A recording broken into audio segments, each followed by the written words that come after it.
Sorry, man. Sorry. Well, let's start out with the booty take that you had complete cheeks on Julio Jones going to the Eagles. Maddie's true hatred for the Eagles came through on a group message, and it grew into true hate for Julio Jones.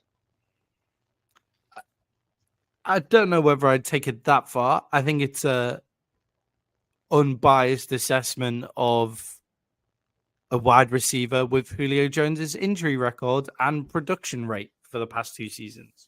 A pointless signing, I believe, was your first comment.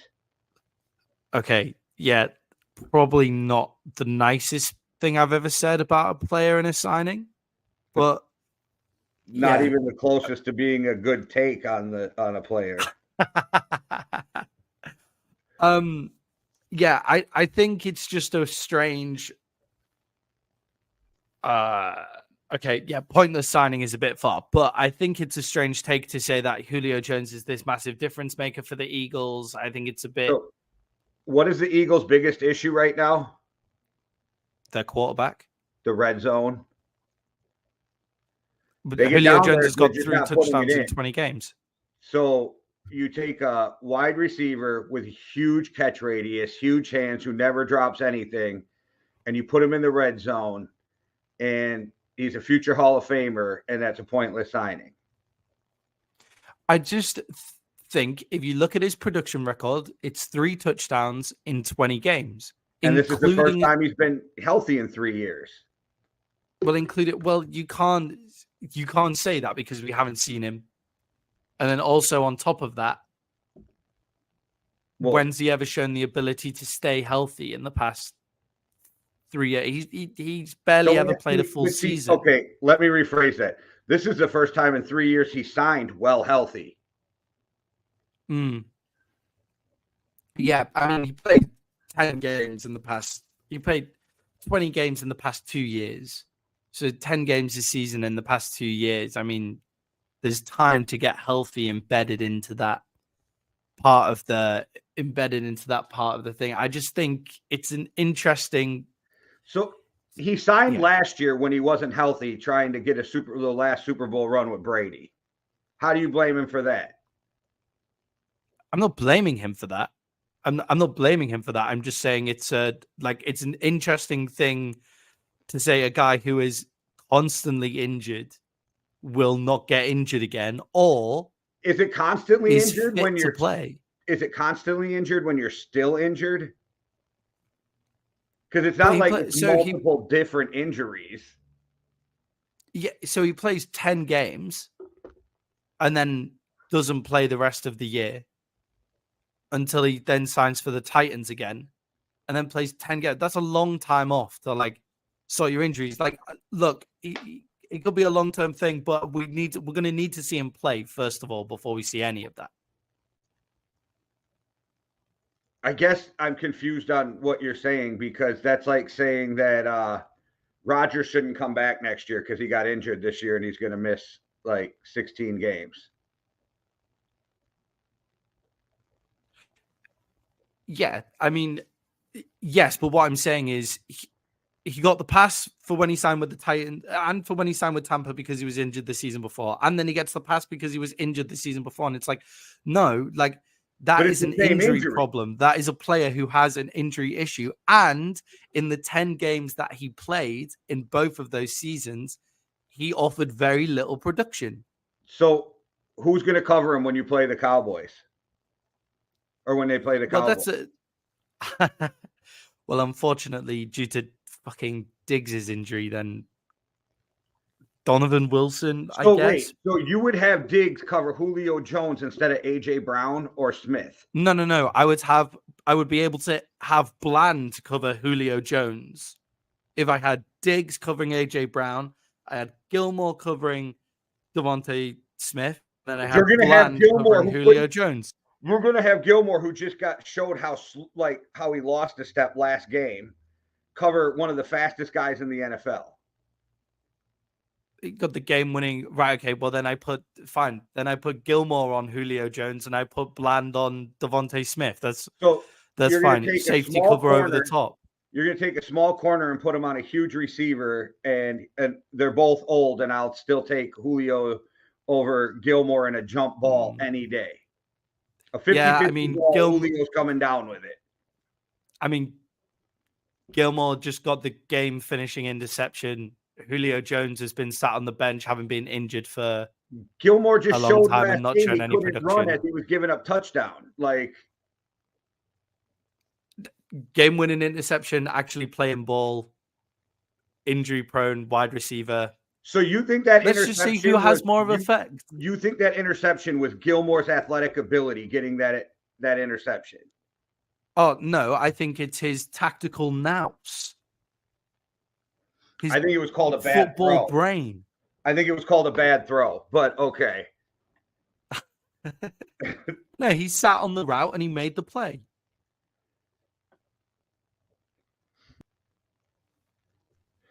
So let's get into some of these games. I don't know. Might as well start with the Vikings, Browns, or Vikings, Bears. Leave it to the Vikings to knock out Justin Fields so that they have to play a backup undrafted rookie who's better than Justin Fields.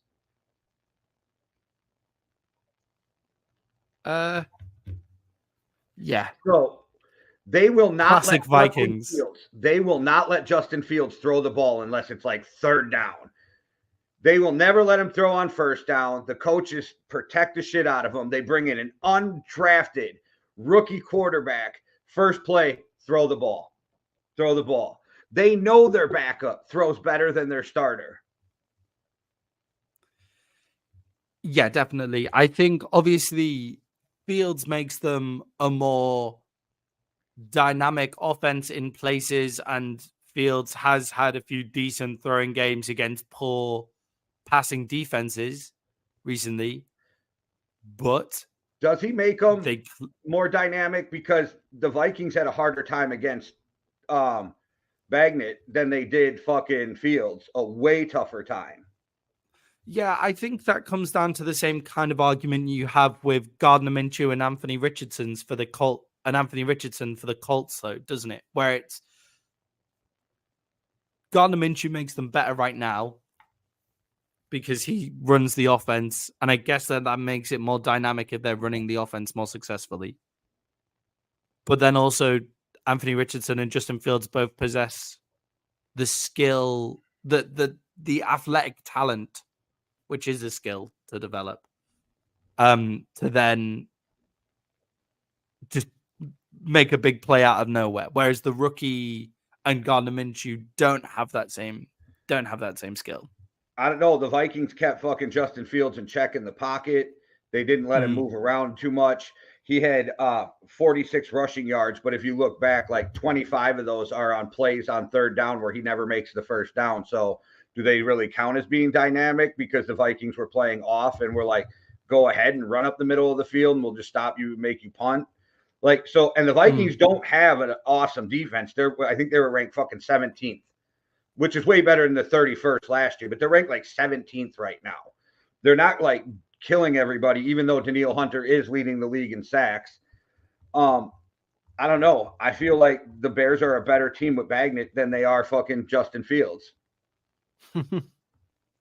How do you explain Danielle Hunter leading the league in sacks while the Vikings have such a poor defensive record so far this season? He's been amazing his whole career, and you take out the injuries. He was the first player to ever hit 50 sacks before the age of 25. Yeah, a clinically underrated player. If you put him on another team where he's maybe got a bit more help, I guess, or maybe a bit of a bigger market team. Like Davenport's been fucking balling. He's leading, not number one, but he's tops in the league for quarterback pressures. He's getting sacks. DJ Wanham's been playing good. I think the Vikings have a good line. I think their problem on the line comes that we don't have a big enough nose tackle right now. Yeah. Yeah, maybe if he had a bit more help inside, and also if he was in a bigger market, he would possibly be seen as one of the best defensive ends in the league. He is by football people, though. That's why everybody's Yes. trying to trade for him right now. I just heard rumors that Miami offered up, or Jacksonville offered up 2 second-round picks for him. 2 seconds. You should at least get a first for Hunter. By the way, just putting that out there. I agree. Plus, if you're planning on re-signing him, he's been a Viking since he was drafted. I know everybody wants to say he's unhappy. Is he? Because every time he's asked for a new contract, they figured out a way to pay him. Is he really unhappy, or does he just know how to maximize his value? Because people are like, you can tell he's unhappy with holding out. Well, he held in because he showed up, but knew he was getting more money, so they didn't have him practice. Is that on him or the team? Like, I don't necessarily think he's unhappy. So if they're willing to pay him, I don't see him leaving. But I see a lot of fans going, he wants out of Minnesota, and I've never felt that. I just always feel like he wants a better contract, always. Yeah, the Vikings should be. I bet the Vikings ownership are a bit upset about how they have excellent football players, but also excellent businessmen as football players as well. Because Kirk Cousins also knows how to maximize his value, and so does Daniil Hunter. And Kirk came out, and it's even been reported if they re-sign him, he's willing to take the hometown discount now because he's made his money. So that's a good sign. Yeah, and I think it's worth it for him to take it at this point in his career, right? Like, there's only a few teams where he would go to where it will be an improvement. There's only a few slots open for him, and actually they're not necessarily open for him, because actually the first slot that came to my mind there was the 49ers, but with Brock Purdy, obviously that door is now shut. So all you keep hearing is trade Kirk to the Jets, and I want to break something down to Vikings fans real quick. One, the Jets don't have the assets unless they want to have pretty much no draft picks to come get Kirk. Because if you look at his numbers, you got to give up a first for Kirk right now. He's one of the top quarterbacks in the league right now. Also, Kirk's not going to waive his no trade clause to go to a team for one season. He's not going to uproot his whole family for a half a season and go to New York and uproot his family and then do it again next year if he doesn't resign with the Vikings. So I think that people need to stop with the trade Kirk to the Jets. And people will be like, he has a no trade clause, and they're like, he can waive it. Well, like, why the fuck would he waive it for a team that's Aaron Rodgers? And Aaron Rodgers, 34 days after having Achilles surgery, is on the field throwing the ball. Which is absolutely crazy as well. Like, without crutches, he's throwing the ball. He doesn't even have a brace on that fucking leg. Yeah. What medicine has he got? This natural medicine is clearly working for him very well. Ayahuasca. Yeah. Yeah, right. He was in a darkness. Going to be invited to talk. He's going to be invited to talk at some more narcotics conventions after his injury recovery. But yeah, there's no reason for Kirk Cousins to go. The only deal that I think would be worth it for the Vikings and for Kirk Cousins, if they think that this season is over, which it's not for them because of the way that their division's made up, is some sort of loan where they loan Kirk Cousins to the Jets for a 3rd-round pick, and then Kirk Cousins comes back next season. Oh, I'm sure the NFL would have a big problem with that too. Yeah, 100%. There's no way they'd allow it to happen, but it happens in European football all of the time. Well, they just got mad at me in Football is Life group, which is the most toxic fucking group on Facebook. So if you want a toxic fucking Facebook group, Football is Life is the one for you. But I broke down how the draft is technically illegal, and people got so mad at me. It's not necessarily illegal. It's just it violates the Sherman Act. It violates the Sherman Act. It's the most un-American thing of all time. The Sherman Act says that it protects people from inappropriate free market practices and stopping them from negotiating the highest value for their services. The only reason they get away with it is because I think it was the 70s, might have even been a little earlier, a dude whose last name was Smith, I forget his first name, sued the NFL. They lost. So they started the NFLPA because collective bargaining does not go in front of a court or the government doesn't get involved until an antitrust lawsuit is filed. If the players would file an antitrust lawsuit, it would be deemed illegal and they would kill the draft immediately. I think the draft is the most I love it. crazily un-American thing of all time. Right. It is my favorite thing ever. You know this. I live for the draft, but it doesn't change the fact that it's illegal. And when you pointed that out to people and they got very upset at me, and I got called everything but a child of God in those conversations. So is the Vikings season back on from getting this win against the Bears? When they beat the 49ers on Sunday or on Monday, then their season's back on. Okay. Bro, are you coming in without Debo? Are you coming in without Trent Williams? Are you coming in without Christian McCaffrey? Because we can score.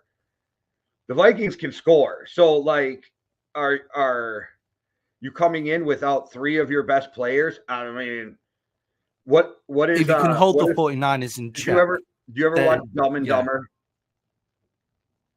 No. Well, there's a line where he was like, "So you're saying there's a chance?" And that's where I am right now. You're saying there's a chance. Like, because if you're coming in without three of your best offensive players, I don't know. Like, and I'm not saying that Purdy's garbage or anything like that, but take a young guy's blindside protection away, his running back, who's probably the best running back in the NFL, and then you take away his best all-around weapon in Debo. I don't know. It's putting Brock Purdy in a tough situation. Yeah, I think over the next couple of games, we'll see where Brock Purdy really is. Even if they lose in his career development. Even if they lose to the Niners, I think they could go on a run and end up like 8-5 or 7-6 if you look at their schedule. Yeah. I think so too. And I definitely think the way that your division is set up, it's very possible to come out on top of that. Obviously, the Lions are kind of pulling away with that division title. How many games are you back from the Lions now? 3? Yeah, I don't know. You get to play them twice. I can't stand Lion fans right now either.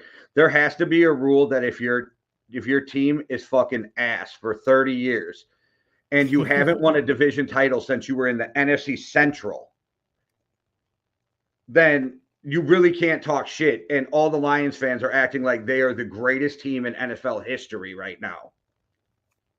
Yeah, I don't think that I can fully trust the Lions. You know what I mean? Like, I'm struggling to... I see the Lions logo on the side of their helmets, and I just think, like, you're going to find a way to fuck this up. Surely you're going to find a way to really, really fuck this up. Well, but they do look like a good team. But I think with the way that the NFC is, and I think obviously with the Packers the way they are, the Bears the way they are, that's 4 wins there, or 3 wins left still. You could probably split with the Lions. Like, that's enough, isn't it? To get you into the playoff conversation, at least. We're sweeping the division. Yeah? Yeah. I called it before the beginning of the year. I'm sticking with it. We're sweeping the division.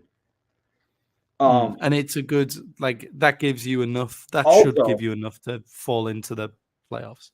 Also, we play the Lions on week 16 and 18. So if the Lions have the playoffs locked up, do you risk any of your players in those games? I think the way that the Lions play, maybe, but that would be stupid. And that's when you end up losing Jared Goff, and then your whole playoff run is dead. Yeah.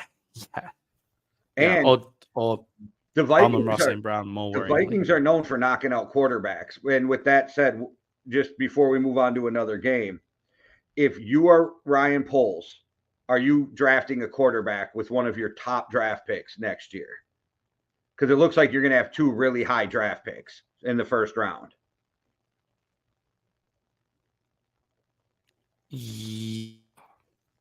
How are you even hesitating? It's got to be yes, doesn't it? It's like, it just has to be. It has to be yes. Yeah, You have Justin to, and if Fields. you do that, you have to trade away Justin Fields or cut him or whatever you've got to do to get rid of him. Yeah, I think the Justin Fields experiment in Chicago should be done. Yeah, I feel like it's a wasted. The reason I hesitate is because I feel like they wasted the opportunity. Like Justin Fields has ability. Now, obviously, it's a different type of ability. It's a playmaking ability, not necessarily with his arm. So the ability is there, and I think they've wasted that entirely. So you get a bit hesitant because you go, "Oh, you've seen flashes of what he can do, but it's too late now." When you've got the high draft picks, take a quarterback, start the rookie contract again because you're going to have to pay Fields soon, and get rid of. You have to get Fields out of the building if that's what you're going to do. And is it over? I think it was over the second he got drafted. Like, I think it was over before he got drafted. Like, everybody likes to act like they ruined the next Peyton Manning or something. And I was just like, I don't know. I called this from the second he entered the draft. But yeah, I don't think like ruin like the next Peyton Manning, but they just haven't made use of the weapon of Justin Fields. see, I get where you're coming from. I just don't think that Yeah. he was ever what anybody was saying he was going to be. And it's like Cinderella, like coach finally turned back into a pumpkin. And some of us knew it was a pumpkin before the draft. Yeah, I just think if you have that, it's the way that they've built the whole thing just wrong from the start, and therefore it just feels like more of a wasted opportunity than maybe if you built things in the right way and he was still this shit, then you wouldn't feel as bad, you know? No, I get it. So the Vikings in the beginning of that game struggled without Justin Jefferson, seemed to figure it out moving forward towards the middle and the end of the game, got the ball moved around. I would have liked to see them actually put the fucking ball in the end zone, in the red zone, but that's a whole nother fucking, discussion. Jordan Addison has proved that he is so electric on the fucking field. They just need to figure out how to get him the ball even more. Mm. And Yeah, I really wish they would start giving Cam Akers the ball more, because Madison went 18 for 44, which is 2.4. Cam Akers 1 for 8. Why are you only not giving putting him? Yeah, Sorry, only giving him one is crazy because then you need to see what you actually have in Akers. and Like he's I know, like explosive. You watch him, and he's so explosive when he touches the ball, even if he gets tackled. Like the explosiveness out. Like, I feel like you need that more. And I'm not saying he's the same running back, but if people go back to the draft, his comparable was Delvin Cook. yeah, if you have a two-back system of both of your backs can come on and run the ball, that frees up Madison a little bit because it makes them more hesitant to play the rundown immediately with Madison on the field as well. Like when Madison's on the field, they're like, okay, the running back that they actually hand the ball off to is now on the field. So they're probably going to run it, and it frees it up a little bit for him as well if Akers can come on and run the ball. All right. Well, I have to move on to your Cowboys game, and I have to start with, are we over evaluating Justin Herbert? Because I'm starting to think we are. Yeah. That's kind of where I was at with this game. Because he got outplayed by Dak, but Dak also didn't have an amazing game. Dak was efficient, so maybe that's a bit harsh, but he missed. Dak's best part was that that you actually seen him use some of his athletic ability in the first time in like a year and a half. Yeah, you forget that he can actually run the fucking ball, and then he ran it for, I think he ran for like 60 yards or something in that game. 40 like yards, but 5.7 a carry. 40.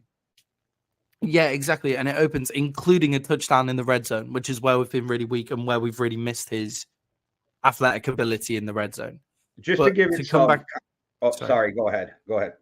I was just going to say, to come back to your Justin Herbert question. I'm not sure over evaluating is the right way to look at it, because it depends where you've been evaluating him from the start. I think he is between top 5 and top 10, like in that like 5 to 10, Right now, in that region. would you take Goff or would you take Herbert? I would still take Herbert. I would take Goff in a heartbeat. I think if you put Herbert in the system in Detroit, then open up a bit more of a So you playbook think as he'd well. But stop? then that's pretty fucking harsh on Goff. And you think he'd stop overthrowing all of his receivers because he's on a different team? Because that's all he did the last 2 weeks is overthrow guys. Yeah, it was pretty insane. It was pretty insane to watch that, really. I think because of how his record looks, and I'm not a wins guy for the quarterback too much, but his record is now at 500. I think it's 27-27 since he came into the league.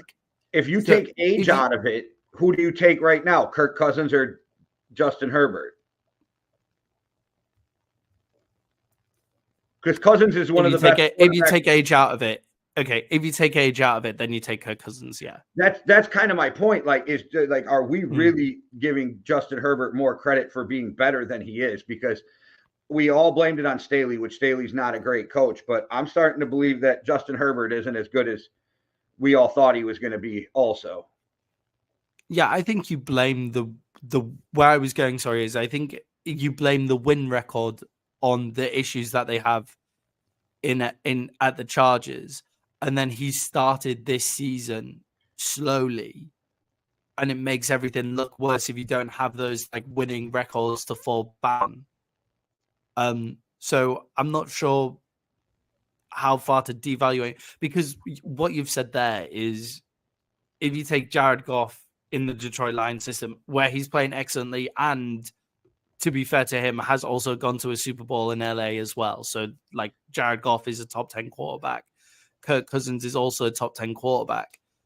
I would never say that Justin Herbert is in those top 2-3 guys in the league. Does he have the potential to do that? Does he have the assets? Yes, sure. But he does have accuracy issues, and he hasn't shown that ability to go out and just win games by himself. But I would still put him in the top 10. So it's about how far you're evaluating him. If he completes 1 or 2 of those overthrows on those big plays, that score is completely different, and the Cowboys probably lose that game. Yeah, I mean, you could say the same about you. Well, we'll move on to the officiating of that game in a second, I imagine. But you could say the same in the Cowboys' favor. But yeah, but we Herbert already had a bad know game, and he's had a Dak bad start to the season. That's the thing. We already know what Dak is. We're 8-9 years into the Dak experience. We know what Dak is. Like, Justin Herbert, like, just shit the bed on a game that he could have won for his team. Yeah, I think the other element of that, no, Herbert definitely overthrew routes when Mike Williams was playing, and like, now that Mike Williams is injured, when Williams was playing, they look more dynamic as a team. When Keenan Allen is the wide receiver 1 on the other side, who is a really good wide receiver, very quarterback friendly. He looks good when he connects with Keenan Allen. He looks good when he connects with Mike Williams, but now Mike Williams is injured. So the 2 games where Mike Williams hasn't been playing, he's missed that deep ball and has been overthrowing it. Could that factor into it a little bit?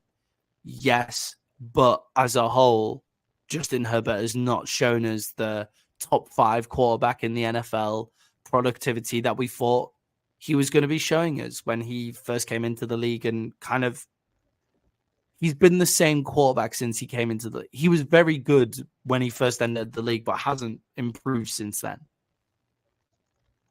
Yeah, and then just to go back to the Cowboy stats and Dak running, Dak went 7 for 40 in rushing yards. Tony Pollard 15 for 30. Our run game looked exceedingly weak. Now, Tony Pollard also, if you count short passes an extension of the run game, then Tony Pollard's yards look a lot better, which I think we both agree that short passes are like lateral passes and stuff like that are factored into the run game. It should be factored into the run game stats as well. So when we open it out a little bit, we do have a run game. However, the solid presence of just running it up the middle, we don't have that. It's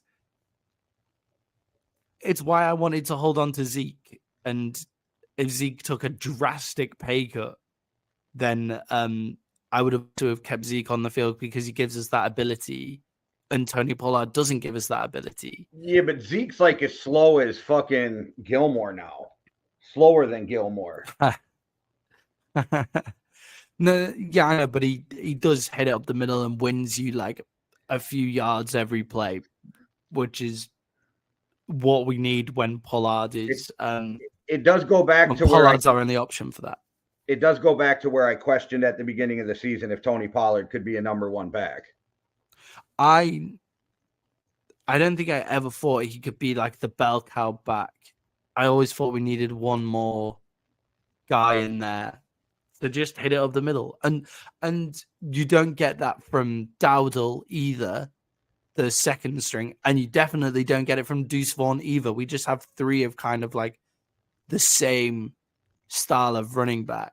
When really, when you see the Bills using Latavius Murray and then using James Cook as their run game, you see the difference in the Bills' run game, and it opens things up for James Cook. So, the Cowboys definitely need that. Look, I watching the game, I do feel that game still offered up more questions than answers for the Cowboys. Like, although they got the win, I think the defense is, although they only conceded 17 points. I do think the defense looked shaky at times. They came up with a big play on fourth down in the red zone, which was massive.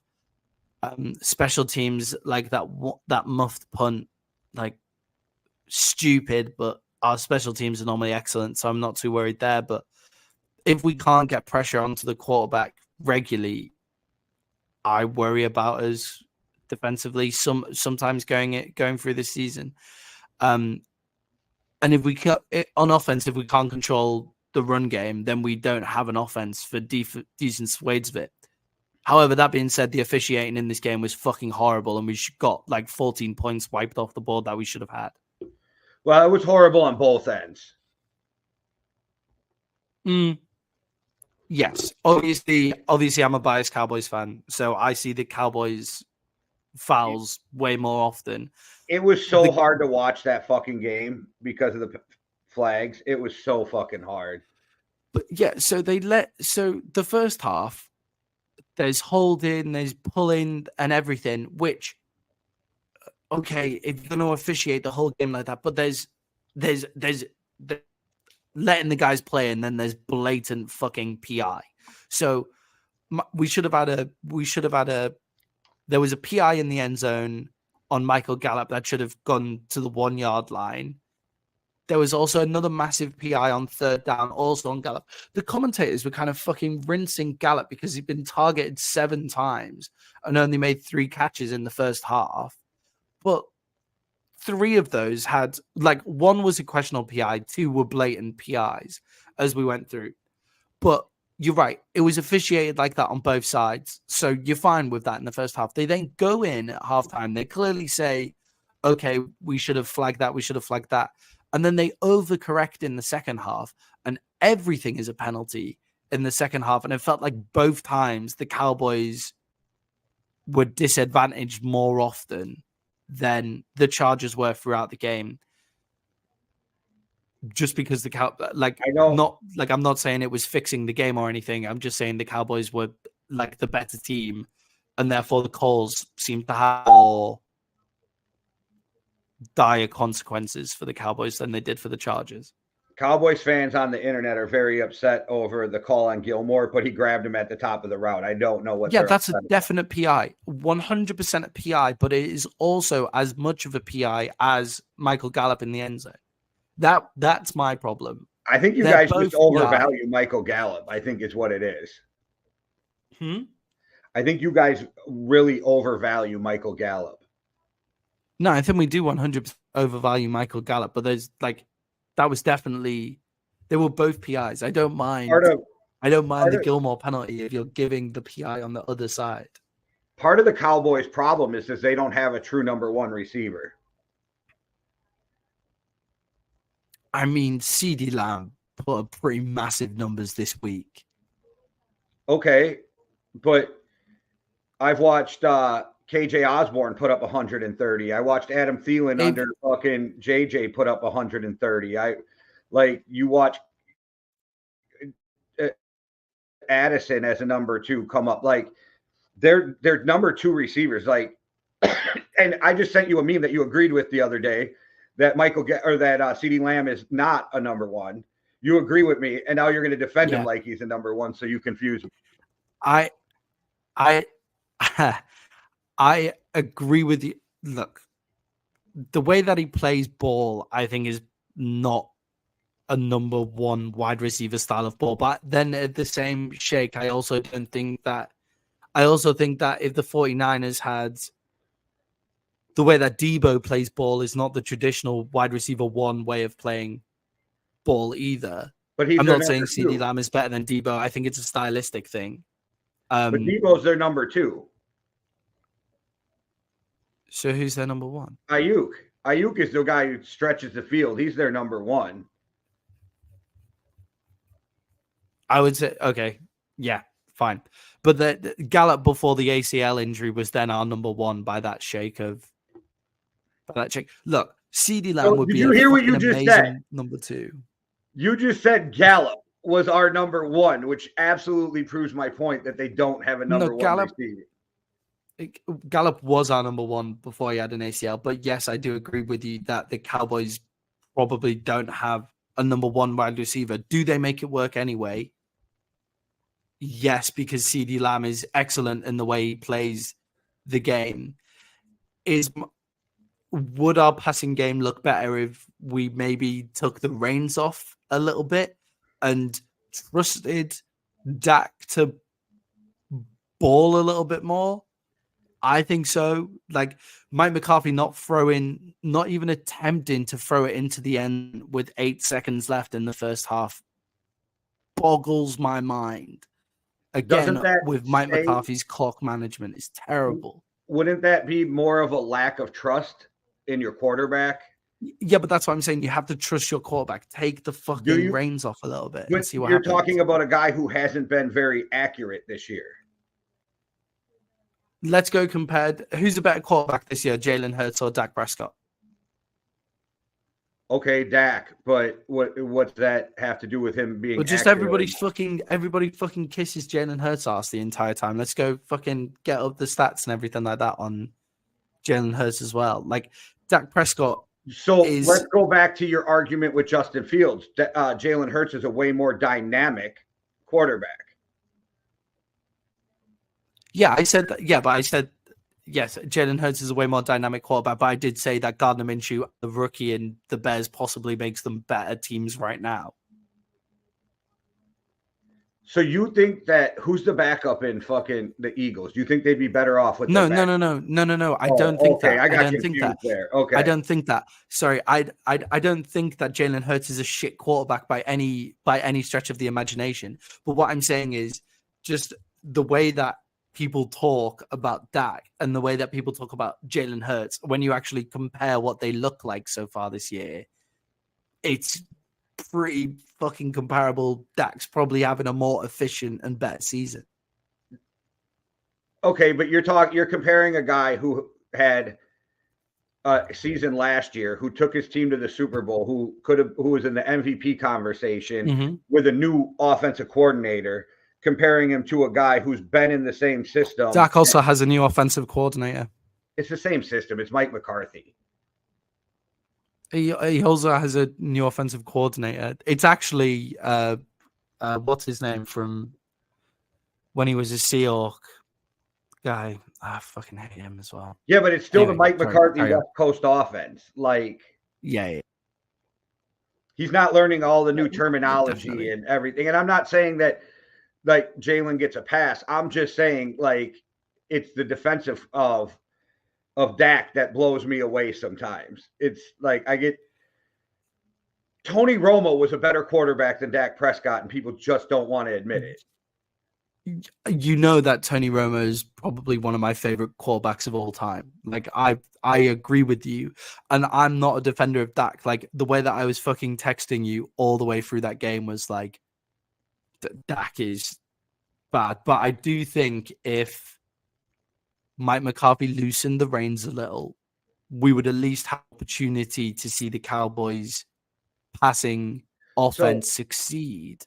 let me play devil's advocate. So McCarthy decides with 8 seconds left to take a shot in the end zone. Mm-hmm. Turnover, Dakota Prescott gets to the line, takes the snap, throws an interception in the fucking end zone. Then McCarthy's murdered for a whole week for having a turnover in the end zone and letting Dak when you could have just kicked the field goal. I think he's murdered by the wider media. I wouldn't have murdered him, and I don't think football people would have murdered him. I would have murdered Dak Prescott. Well, football people aren't. You're killing him now. Football people aren't. Football people are actually praising Mike McCarthy right now. I'm praising Mike McCarthy as a whole.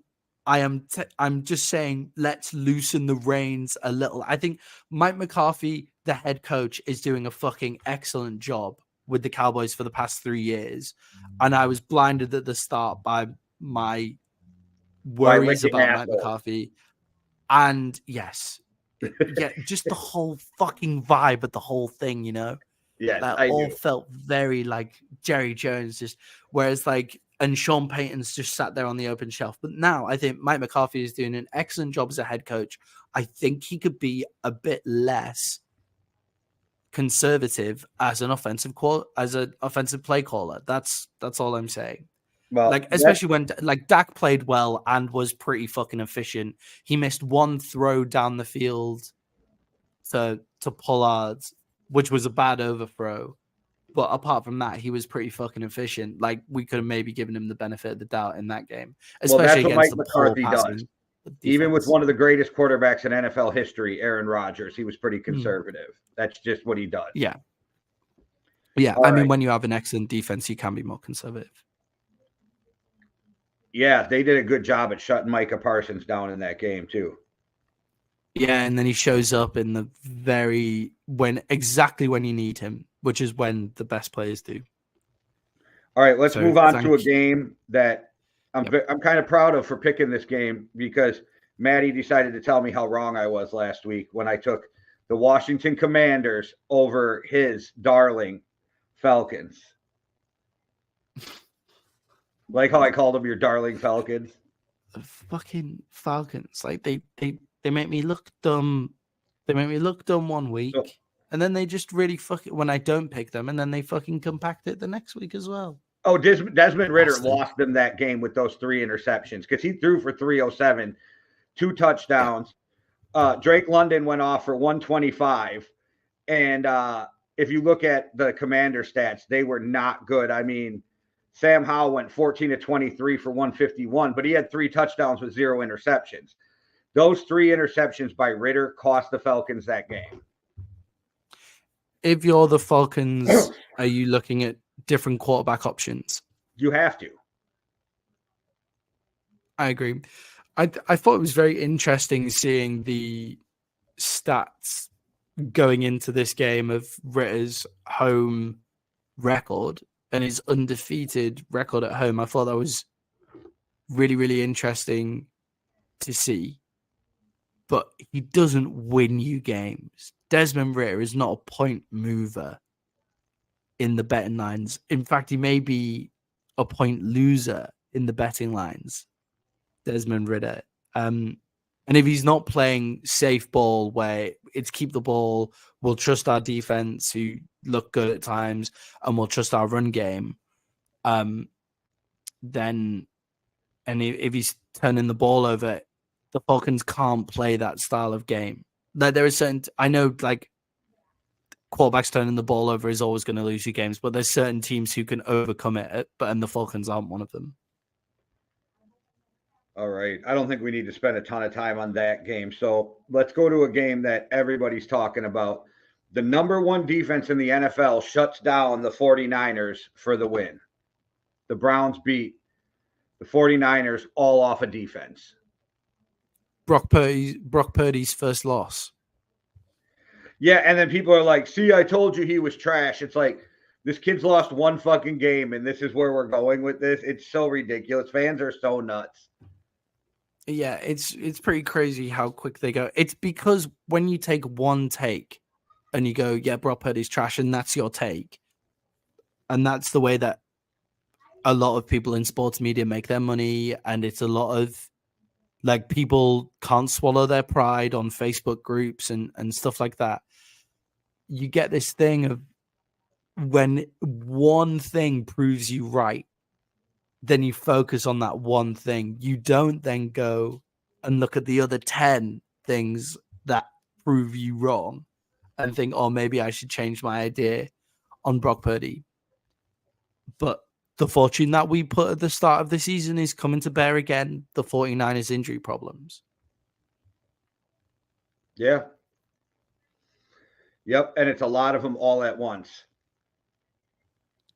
Yeah, and it happens to the 49ers every season. If you're a team that suffers constant injuries, then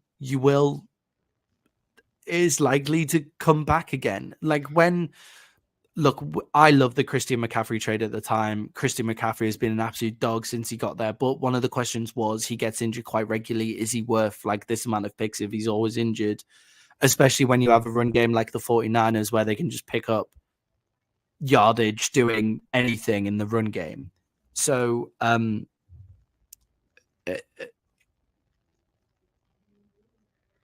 well, I do know that Maddie dropped out again, but the 49ers lost to a PJ Walker who went 18 for 34 and 192 yards with 2 interceptions. That's how bad that was for the 49ers, because PJ Walker only had 92 yards, threw for a hair over 50%, and then 2 interceptions. Doesn't help. But that's going along with Brock Purdy's 12 for 27, 125, 1 touchdown, 1 interception, which definitely didn't help the 49ers. But the 49ers had more sacks, but the Browns had more pressures, which seemed to be what really caused the issues for the 49ers on top of the injuries. And Maddie's got that Thailand internet, so he left me hanging here all by myself, but we'll get through this. All right, let me see. Usually got Maddie to talk while I'm looking up what's next.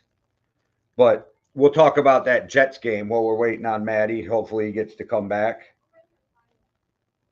Where is that Jets game? The Jets and the Eagles.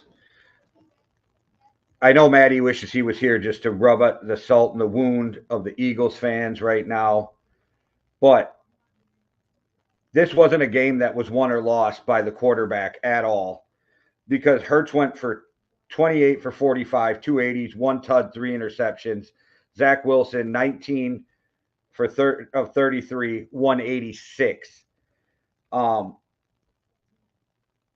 don't know, like, everybody's real upset at the Eagles right now, but they did play a really tough defense in the Jets. And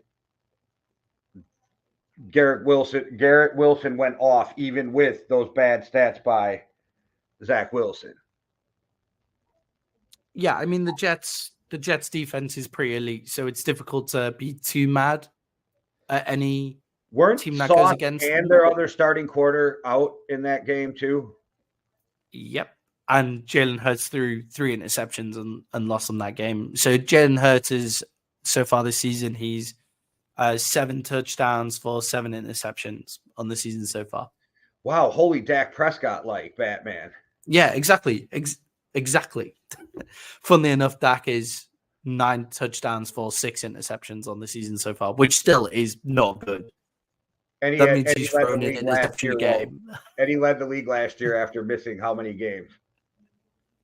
Yeah, it's not fucking good. It's just if you can take a win against the Eagles at the moment, then you take the win, right? The Jets being back at 500 is really interesting for their actual season because with Aaron Rodgers throwing on the sideline, will he be ready to play playoff football? Like, we'll see. But can the Jets make it to playoff football in that AFC, especially in their division where you have the Bills and the Dolphins playing really good football as well? They had a murderous row of the first 6 games, and they came out 3-3. Even with Aaron Rodgers, people were saying if they can come out those first 6 games at 3-3, they'll be fine. And so I don't know, man. I think it just proves that if Aaron Rodgers was playing and healthy right now, they're the best team in the NFC. But I did get beat up for that take the other day too. Yeah, I mean, you would be comparing them with the Dolphins. You'd be obviously the Chiefs are always going to be in the conversation. The Chiefs have a really decent defense, and obviously they've got Patrick Mahomes at quarterback. But I think player for player, the Jets probably better if they have Aaron Rodgers as well. But yeah, the Jets are going to be an interesting story all the way through the season, and Breece Hall is just an absolute animal. And thank you for doing us a favor. The Eagles are shaky. I compared them to the Pittsburgh Steelers that went 11-0 a few seasons ago, and then just went on a run and lost to the Browns in the divisional round of the playoffs. Look, I don't think they're as fraudulent as that. They're still like a good team and everything, but I never thought they should be I never thought they're going to continue this unbeaten run for like a long period of time. They have genuine offensive problems. Yeah, the Jets defense is one of the best defenses in the league right now, and they're young, which makes them a problem for anybody moving forward. The fact that everybody's so happy and wanting to shit on the Niners and the Eagles because they finally lost is just the most NFL fan thing to me. And I don't think it's a huge deal that they lost to the Jets and they're 5-1 like everybody. Like, you listen to some of the Cowboys fans, like the world's crashing around the Eagles right now, and I don't think that's the case. Yeah, I think the Cowboys fans, what I've seen is Micah Parsons came out and said, I want people to have the same energy trashing the 49ers and the Eagles as they did the Cowboys. The difference is the Cowboys got beat by the Arizona Cardinals and they got walked by the 49ers, which is a bit different than the Browns, who are one of the best defenses in the league. They look absolutely fucking terrifying. And the Jets, who probably do have the best defense in the league, especially like when they're healthy. Obviously, the Jets didn't have their starting corners either, so that makes everything a little different. Like, I think the 49ers definitely don't have anything to worry about. I think the Jets do have some issue with late, but I think for both of them, I think the story of the day is the injuries sustained rather than the loss.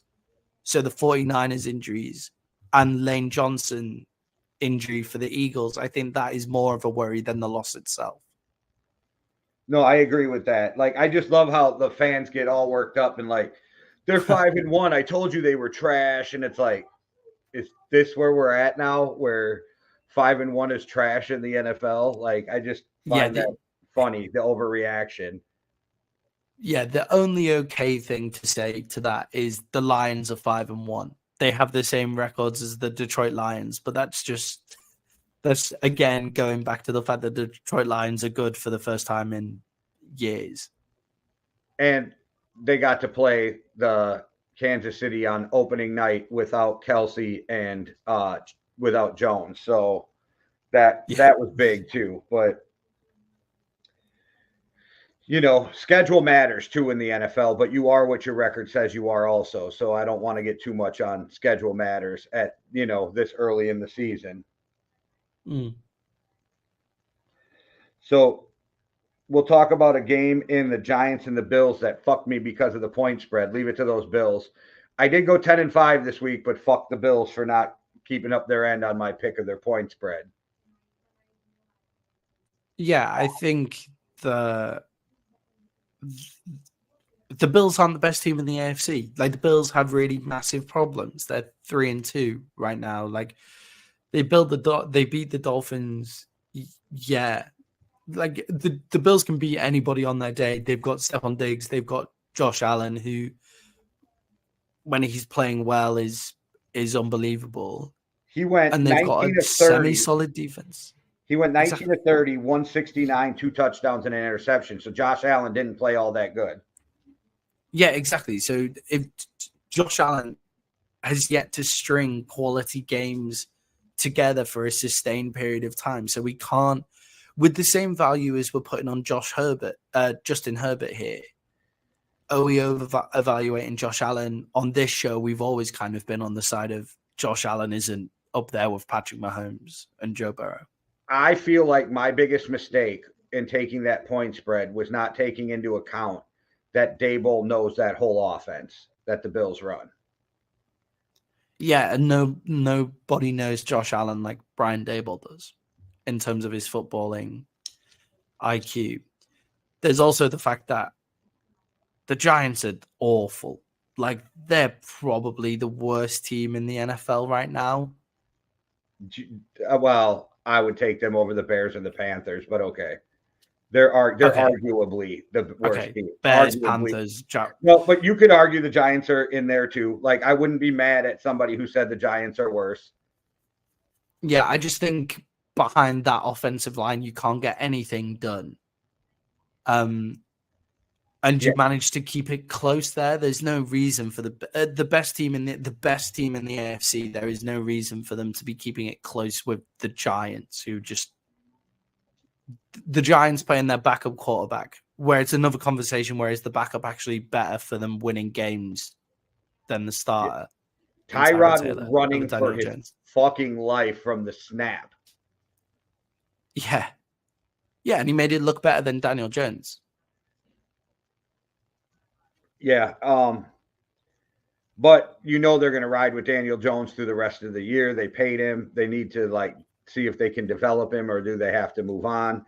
I feel like the Giants will be stuck in limbo until they move on from Daniel Jones, but that's just me. No, I agree. I think where you saw the difference in quarterback there is, again, Daniel Jones has the ability to make the big play with his legs. And you would think that behind a crumbling offensive line, who would be better, Daniel Jones or Tyrod Taylor? You think, oh yeah, Daniel Jones's athletic ability is better than Tyrod Taylor's, but Daniel Jones can't throw on the run. So it completely takes away the game. The Jacksonville Jaguars at the New Orleans Saints. New Orleans Saints favored by 1 at home. Yeah, I'll probably just take I'll take the Jags with the money line. Then I think the Jags are gonna win this game. I think the Saints red zone, the Jag defenses look pretty decent, and 2, the Saints red zone output is awful. Yeah, definitely. And I think the Jags have got something running. The London break for the Jags came a really good time, and I think they got something going in London, and they've brought that back, and they put up 37 points on the Colts. So I think their offensive struggles are probably turning around. And and don't get me wrong, a lot of that 37 points had to do with Gardner Minshew throwing 3 fucking interceptions too.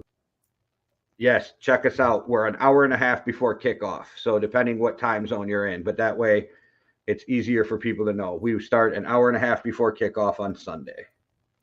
And it means you don't have to listen to the shouty shows where you can just listen to us. Where today was more argumentative than normal, but I think that was me just coming in hot from the Eagles. Well, I think I pushed buttons intentionally today a little bit too. So but it was all in fun. We weren't really. It's all the group chat. But we're laughing while we're doing it. This isn't like the serious debate shows. Also, get your phone out on Monday or on Sunday mornings. Get your betting app up. 61, 30, and 2 on the year. So, if you want to pick some winners, maybe you follow our show. I had a rough look this year. I had a rough look at my stats, and I haven't got the exact numbers, but I'm also a decent amount above 500 this year. So See, there Follow you us go. both. So get paid, tune in, get paid. And as my camera gets weird again, which is